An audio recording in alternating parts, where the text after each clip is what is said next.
Physical properties का periodic table में trend हमने देखना है और उनमें से पहली प्रॉपर्टी जो हम डिस्कस कर रहे हैं आज वो है एटॉमिक साइज। एटम का साइज उसके रेडियस के लिहाज से मालूम किया जाता है, सो हम एटॉमिक रेडियस भी कह सकते हैं क्योंकि एटम स्फेरिकल शेप का है। किस तरीके से डिफाइन करेंगे कि अगर हमारे पास ये एटम है तो हमने देखना है कि इसकी वैलेंस शेल के इलेक्ट्रॉन वो कहाँ पे हैं। वैलेंस शेल के इलेक्ट्रॉन का न्यूक्लियस के सेंटर से लेके ये जो टोटल एवरेज डिस्टेंस है इसे हम एटॉमिक रेडियस कहते हैं। एवरेज डिस्टेंस क्यों कहा? क्योंकि इलेक्ट्रॉन वेव नेचर शो करता है।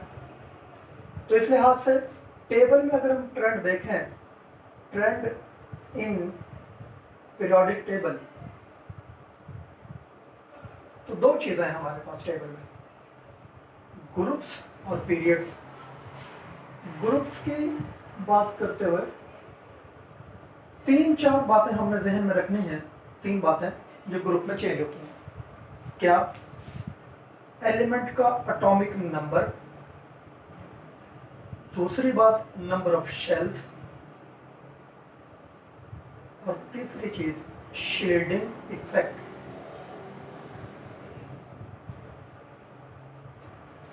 मसलन हमारे पास lithium, sodium, potassium, rubidium, caesium वगैरह ये एलिमेंट्स।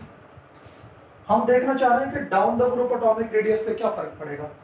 तो लिथियम का साइज सबसे छोटा है, इसका एटॉमिक नंबर 3 है, इसका 11, 19, 37 और 55 इनके एटॉमिक नंबर। अब लिथियम के पहले शेल में 2 इलेक्ट्रॉन्स हैं, दूसरे शेल में एक इलेक्ट्रॉन है, तो एटॉमिक साइज कंपैरेटिवली छोटा है। लेकिन सोडियम की बात करें तो 11 इसका एटॉमिक नंबर है, पहले शेल में 2 इलेक्ट्रॉन्स, दूसरे शेल में 8 इलेक्ट्रॉन्स और तीसरे में 1। इसी तरह पोटाशियम के अगर हम बनाएंगे तो पहले शेल में, दूसरा शेल, तीसरा और फिर चौथा। पहले में 2 इलेक्ट्रॉन्स, दूसरे में 8, तीसरे में भी 8 इलेक्ट्रॉन्स और चौथे में 1 इलेक्ट्रॉन, 1 इलेक्ट्रॉन। ये चीजें देखें, एटॉमिक नंबर इंक्रीज कर रहा है, डाउन द ग्रुप इंक्रीज कर रहा होता है, नंबर ऑफ शेल्स इंक्रीज कर रहा है, शेडिंग इफेक्ट इंक्रीज कर रहा है। शेडिंग इफेक्ट क्या चीज है? आप यहां पे गौर कीजिएगा कि वैलेंस शेल के इलेक्ट्रॉन और न्यूक्लियस और इनके दरमियान में जो इलेक्ट्रॉन है उन्हें हम कहते हैं in between electrons. In between electrons यहां पे कितना है? 2 इन बिटवीन इलेक्ट्रॉन्स है, तो इनकी वजह से रिपल्शन होगी। अब यहां पे देखें तो वैलेंस शेल में 1 इलेक्ट्रॉन और इन बिटवीन 2 शेल्स हैं, 2 इलेक्ट्रॉन इसमें, 8 इलेक्ट्रॉन इसमें, तो टोटल 10 इलेक्ट्रॉन्स। तो यहां पे भी रिपल्शन होगी इलेक्ट्रॉन की वजह से, लेकिन सोडियम में रिपल्शन ज्यादा है लिथियम के मुकाबले में, तो हम कहेंगे कि सोडियम का शील्डिंग इफेक्ट लिथियम से ज्यादा है। तो शील्डिंग इफेक्ट भी डाउन द ग्रुप क्या कर रहा है? इंक्रीज कर रहा है। इन तीन चीजों के इंक्रीज करने से ग्रुप्स में एटॉमिक रेडियस या एटॉमिक साइज ये इंक्रीज कर जाता है। यहां तक समझ आ गया? आगे हम देखते हैं दूसरी चीज जो है वो पीरियड में इसका ट्रेंड क्या होगा।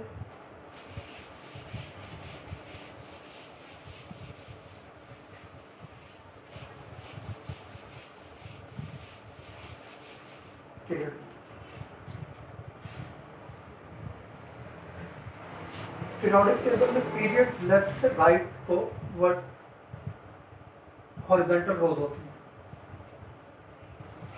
मैं एक पीरियड के एलिमेंट्स के नाम लिखता हूँ, lithium, beryllium, boron, carbon, nitrogen, oxygen, fluorine. ये कुछ एलिमेंट्स लिखे हैं लेफ्ट से राइट को। एटॉमिक नंबर 3, 4, 5, 6, 7, 8 और 9। अब यहां पे हमने देखना है कि नंबर ऑफ शेल्स पे क्या फर्क पड़ रहा है, नंबर ऑफ शेल्स, और दूसरी चीज शील्डिंग इफेक्ट। याद रखिएगा, अगर नंबर ऑफ शेल्स चेंज ना हो तो शेडिंग इफेक्ट भी चेंज नहीं होता। लिथियम में पहले शेल में 2 इलेक्ट्रॉन्स और दूसरे शेल में 1 इलेक्ट्रॉन, तो शेडिंग इफेक्ट 2 इलेक्ट्रॉन्स की वजह से। कार्बन को चेक कर लो, पहले शेल में 2 इलेक्ट्रॉन्स, दूसरे शेल में 4 इलेक्ट्रॉन्स, तो इन बिटवीन इलेक्ट्रॉन तो अब भी 2 है। वैलेंस शेल के इलेक्ट्रॉन को काउंट नहीं करना। फ्लोरीन की बात करें, पहले शेल में 2 इलेक्ट्रॉन्स, दूसरे शेल में 7 इलेक्ट्रॉन्स।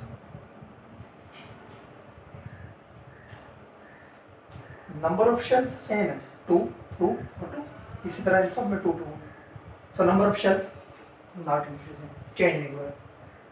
शेडिंग इफेक्ट सेम, तो फिर क्या है, हम यहाँ पे कहेंगे कि नंबर ऑफ प्रोटॉन्स बढ़ रहे हैं, इंक्रीजेस इन द न्यूक्लियस, और इसकी वजह से क्या होगा, प्रोटॉन की तादाद बढ़ने से हम कहेंगे effective nuclear charge, effective nuclear charge increase कर जाता है। इफेक्टिव न्यूक्लियर चार्ज ये इंक्रीज करेगा, इंक्रीजेस। इस वजह से लेफ्ट से राइट पीरियड्स में एटॉमिक साइज या एटॉमिक रेडियस डिक्रीज कर जाएगा। तो ये ट्रेंड है एटॉमिक रेडियस का या एटॉमिक साइज का पीरियोडिक टेबल में।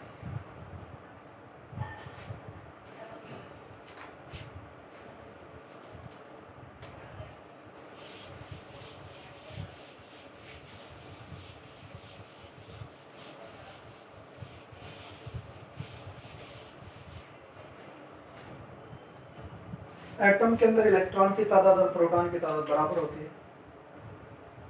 एटम तो number of electrons are equal to the number of protons. लेकिन अगर ऐसा ना हो, नंबर ऑफ इलेक्ट्रॉन्स लेस रह जाए नंबर ऑफ प्रोटॉन्स, तो इस केस में क्या होगा, इसे हम कहेंगे कैटायन, पॉजिटिव आयन। और अगर ये हो कि नंबर ऑफ इलेक्ट्रॉन्स ग्रेटर है नंबर ऑफ प्रोटॉन्स है, तो इसे हम कहेंगे एनायन, यानी कि नेगेटिव आयन। तीनों कंडीशन फिर देखें कि एटम होगा तो इलेक्ट्रॉन की तादाद और प्रोटॉन की तादाद इक्वल। अगर इलेक्ट्रॉन कम रह गए, मतलब निकल गए, और प्रोटॉन जितने थे न्यूक्लियस के अंदर वो उतने ही है, सो पॉजिटिव आयन या कैटायन। और अगर इलेक्ट्रॉन की तादाद ज्यादा हो गई, मतलब कहीं से ऐड हो गए एटम के अंदर, तो प्रोटॉन थोड़े रह गए, अब हम कहेंगे नेगेटिव आयन। इन्हीं दो आयन के लिहाज से हम दो किस्म के रेडियस को और डिस्कस करते हैं, जिसे हम कहेंगे आयनिक रेडियस या आयनिक रेडियल। आयनिक रेडियस 2 टाइप का होगा, एक पॉजिटिव आयन का रेडियस और दूसरा नेगेटिव आयन का रेडियस। इसको आप ऐसे भी शो कर सकते हैं, आर पॉजिटिव और r negative. Radius of positive ion, radius of negative ion.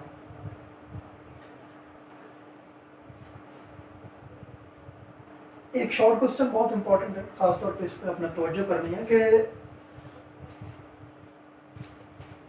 Atom के लिहाज से कंपेयर करें। मसलन हमारे पास सोडियम है, सोडियम का एटॉमिक नंबर 11, इसका साइज है 157 पिकोमीटर। लेकिन अगर हमने इसको आयन बना दिया, 10 इलेक्ट्रॉन रह गए, अब इसका साइज रह गया 95 पिकोमीटर। तो क्या बात समझ में, कि पॉजिटिव आयन का रेडियस अपने एटम से जिससे बनता है उससे छोटा हो जाता है। अगर हमारे पास फ्लोरीन का एटम है तो इसका रेडियस है 72 पिकोमीटर। और अगर फ्लोराइड आयन है तो इसका रेडियस 136 पिकोमीटर। यहां से क्या पता चला कि फ्लोरीन आयन का साइज या रेडियस अपने एटम से इंक्रीज कर जाता है। तो ये दो शॉर्ट क्वेश्चन पेपर में अक्सर पूछ लिया जाता है। क्या आप ये बताएं कि पॉजिटिव आयन का रेडियस अपने पेरेंट एटम से स्मॉल क्यों हो जाता है और नेगेटिव आयन का रेडियस अपने पेरेंट एटम से इंक्रीज क्यों कर जाता है, लार्जर क्यों हो जाता है। इन दोनों बातों को हम यहाँ पे डिस्कस करते हैं वन बाय वन। सबसे पहले सोडियम। तो सोडियम का इलेक्ट्रॉनिक कॉन्फ़िगरेशन अगर आप देखें, सोडियम 11 इलेक्ट्रॉन है, 1s में 2 इलेक्ट्रॉन, 2s में 2 इलेक्ट्रॉन, 2p में 6 इलेक्ट्रॉन और 3s में 1 इलेक्ट्रॉन। अब पॉजिटिव आयन जब बनेगा तो क्या होगा, एक इलेक्ट्रॉन निकल जाएगा। कौन सा? ये तीसरे शेल का 1 इलेक्ट्रॉन ये रिमूव होगा। तो उसके बाद इलेक्ट्रॉनिक कॉन्फ़िगरेशन क्या रहेगा, पहले शेल में 2 इलेक्ट्रॉन और दूसरे शेल में 6 इलेक्ट्रॉन। तो क्या बात समझ आई? Reasons. Number 1, number of shells may decrease, जिस वजह से इसका रेडियस छोटा हो जाता है। जरूरी नहीं है कि हर दफा डिक्रीज हो, बाद दफा जैसे मैग्नीशियम का वैलेंस शेल में 2 इलेक्ट्रॉन है, एक निकलने के बाद शेल तो 3 ही रहेंगे, इसलिए मैंने यहाँ पे लिखा मे डिक्रीज। सोडियम के केस में तो 2 एक कम हो गया शेल। मैग्नीशियम में से पहला निकलेगा तो कम नहीं होगा, दूसरा निकलेगा अब एक शेल कम हो जाएगा। दूसरी रीजन ये हर किसी में होगी, वो क्या है कि number of protons are greater than number of electrons. ऐसा क्यों हुआ? पॉजिटिव आयन बना है इलेक्ट्रॉन की रिमूवल से, यहां से एक इलेक्ट्रॉन निकला है, तो इस वजह से प्रोटॉन की तादाद न्यूक्लियस में जितनी थी वो तो उतनी ही है, यानी प्रोटॉन है सोडियम के केस में 11 प्रोटॉन्स और इलेक्ट्रॉन अब रह गए 10। एक इलेक्ट्रॉन तो रिमूव हो गया, जो पॉजिटिव आयन बना। सो इसकी वजह से अट्रैक्शन ऑफ न्यूक्लियस इंक्रीज कर जाएगी। तो सोडियम का जो न्यूक्लियस है, सोडियम आयन का न्यूक्लियस, वो सोडियम एटम के मुकाबले में ज्यादा फोर्स से इलेक्ट्रॉन को अपनी तरफ अट्रैक्ट करेगा और जो 10 इलेक्ट्रॉन रिमेनिंग है ये क्लोज आ जाएंगे, इस वजह से उसका रेडियस डिक्रीज कर जाता है। दूसरी बात जो हमने यहाँ पे देखी कि दूसरा क्वेश्चन जो आपसे पूछा जा सकता है कि नेगेटिव आयन का रेडियस अपने एटम से छोटा क्यों हो जाता है, फ्लोरीन और फ्लोराइड। आप यहाँ पे देखें कि फ्लोरीन का एटॉमिक नंबर 9, 1s में 2 इलेक्ट्रॉन, 2s में 2 और 2p में 5 इलेक्ट्रॉन। जब एक इलेक्ट्रॉन इसमें एंटर होगा तो 10 इलेक्ट्रॉन हो जाएंगे, 1s में 2 इलेक्ट्रॉन, 2s में 2 इलेक्ट्रॉन और 2p में 6 इलेक्ट्रॉन हो गए। अब क्या है, यहाँ पे नंबर ऑफ शेल्स तो 2 ही है, इसमें भी 2 थे, इसमें भी 2 है। सो नंबर ऑफ शेल्स ये तो इंक्रीज या डिक्रीज नहीं कर रहे। तो फिर रीजन क्या है, क्यों बड़ा हो गया इसका साइज, 72 से 136 पे क्यों चला गया? इसकी वजह यह है कि नंबर ऑफ प्रोटॉन्स ये अब लेस हैं किससे, नंबर ऑफ इलेक्ट्रॉन से, क्योंकि प्रोटॉन तो उतने ही जितने थे, 9 protons in case of fluorine, और इलेक्ट्रॉन्स जो है ये इसमें 10 है। एक इलेक्ट्रॉन बाहर से एंटर हुआ जिसकी वजह से नेगेटिव आयन बना। अब ये न्यूक्लियस जो है 10 प्रोटॉन को सही तरीके से अट्रैक्ट नहीं कर पा रहा, मोर इलेक्ट्रॉन्स मोर रिपल्शन। ये इलेक्ट्रॉन आपस में एक दूसरे को रिपेल कर रहे हैं, इनकमिंग इलेक्ट्रॉन की वजह से रिपल्शन हो रही, उस रिपल्शन की वजह से इलेक्ट्रॉन क्या करेंगे, दूर चले जाएंगे। सो इलेक्ट्रॉनिक क्लाउड या श्रिंक करने के बजाय एक्सटेंड कर देगा, फैल जाएगा। उस फैलाव की वजह से इसका रेडियस इंक्रीज कर जाता है। तो ये बहुत इंपॉर्टेंट पॉइंट्स जो मैंने आपको बताया कि पॉजिटिव आयन का रेडियस अपने एटम से हमेशा छोटा होगा और नेगेटिव आयन का रेडियस अपने उस एटम से जिससे बना होता है उससे हमेशा बढ़ जाएगा। अगली बात हम इसमें देखते हैं कि ट्रेंड क्या होगा इसका पीरियोडिक टेबल में। Trend in periodic table. दो चीजें, ग्रुप्स और पीरियड्स, ग्रुप्स और पीरियड्स। इसका ट्रेंड सेम होगा जैसे एटॉमिक रेडियस का था। यानी क्या है कि अगर पॉजिटिव आयन है तो उसका रेडियस, जैसे lithium positive, Na positive, K positive, तो लिथियम एटम का जैसे रेडियस क्या कर रहा था, ये स्मॉल उससे लार्ज उससे लार्ज, 3 एटॉमिक नंबर 11 19, इसमें क्या होगा 2 10 और 18। तो सेम ट्रेंड होगा डाउन द ग्रुप। अगर चार्ज की वैल्यू सेम रहे तो इंक्रीज ही करेगा, ये भी इंक्रीज कर रहा था। लेफ्ट से राइट क्या करता था, डिक्रीज करता था। सो पॉजिटिव आयन का रेडियस भी लेफ्ट से राइट को डिक्रीज ही करेगा। लेकिन ये बात क्लियर होनी चाहिए आपके माइंड में कि हर आयन का साइज अपने एटम से छोटा होगा लेकिन ट्रेंड सेम रहेगा। ऐसे ही नेगेटिव आयन का अगर हम देखें तो वो भी बिल्कुल ऐसे ही है। जैसे फ्लोरीन के मुकाबले में फ्लोराइड, क्लोराइड, ब्रोमाइड, अगर हम इनकी बात करें तो फ्लोराइड आयन, फिर क्लोराइड आयन और ब्रोमाइड आयन, जिस तरह इसका ट्रेंड इंक्रीज कर रहा है डाउन द ग्रुप, तो ये भी इंक्रीज करेगा। लेकिन हर नेगेटिव आयन का रेडियस अपने पेरेंट एटम से ज्यादा होगा। नेगेटिव आयन का रेडियस पेरेंट एटम से ज्यादा, नेगेटिव आयन का रेडियस पेरेंट एटम से ज्यादा, लेकिन डाउन द ग्रुप इंक्रीज ही करेगा, लेफ्ट से राइट डिक्रीज ही करेगा। ट्रेंड बिल्कुल वैसे।